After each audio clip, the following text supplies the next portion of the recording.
Hello everyone, welcome back to the Rough Cut channel.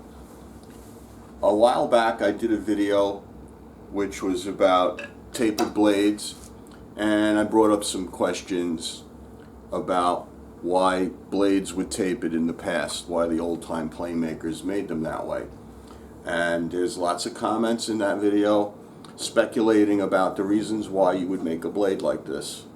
And I gave it some thought. I looked at the comments, I looked back at my own experience, and what I pretty much found was that in order to hold a blade, you don't need it to be tapered. In fact, there are two videos of mine that show me struggling to remove a blade because I generated so much friction and so much holding power with just a flat blade.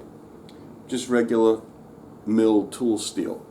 So keeping the blade in place is not an issue, and I think that the old plane makers knew that there would be no reason to taper the blade to hold the blade in place as a compelling reason to hold the blade in place, because they already knew that wasn't needed.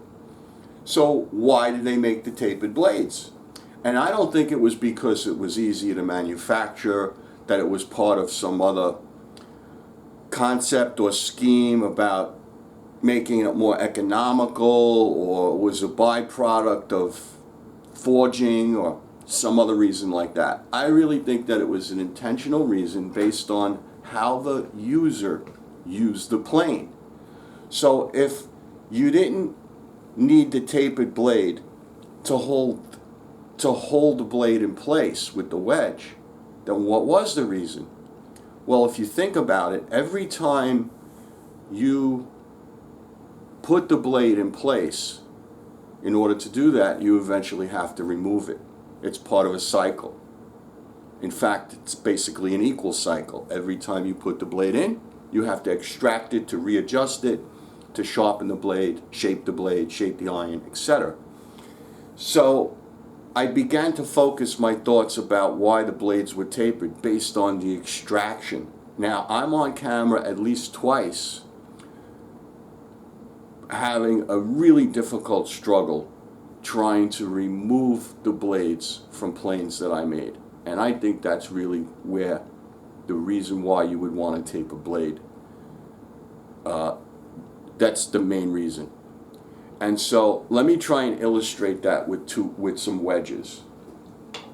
This would take the place of your wedge in your plane.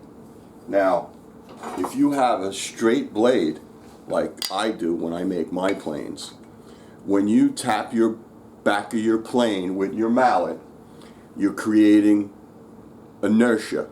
You're generating movement in the wedge.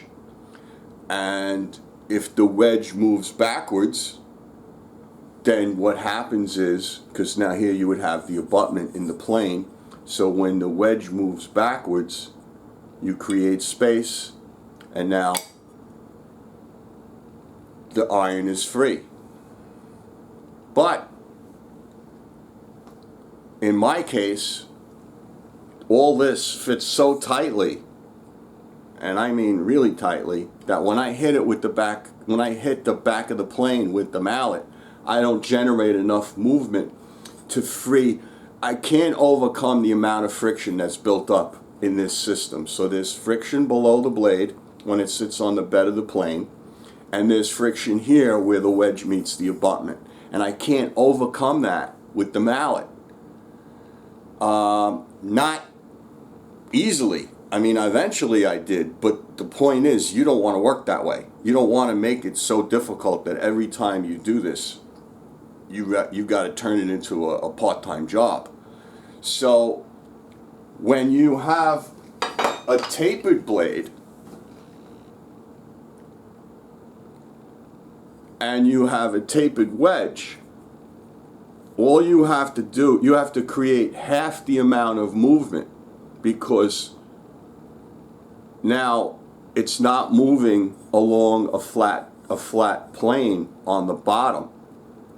It's moving along a tapered plane on the top and on the bottom.